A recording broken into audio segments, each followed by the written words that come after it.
Sinimula na ang pagkukumpone sa gumuhong bahagi ng flood control project sa Barangay Bantac, Magpet, North Cotabato matapos masira sa matinding pag-ulan. Ayon kay Engineer Jovel Ramirez, ang OIC ng Cotabato DPWH 2nd Engineering Office, hindi na kailangan pang humugot ng pondo mula sa kaban ng gobyerno dahil sasagutin ang lahat ng gastusin ng contractors or risk insurance.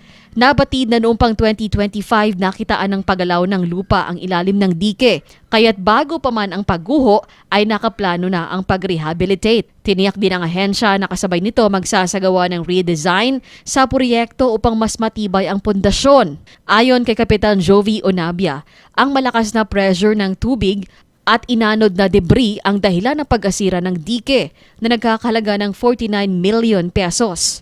Sa assessment ng DPWH 2nd Engineering Office at ng contractor, tinatayang abot sa 5 milyong piso ang halaga ng pinsalang natamo ng istruktura.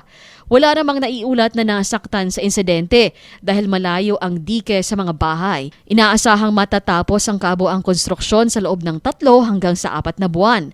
Patuloy ang monitoring ng DPWH sa mga katulad na proyekto sa bayan ng Magpet upang masigurong hindi mauulit pa ang ganitong pagguho.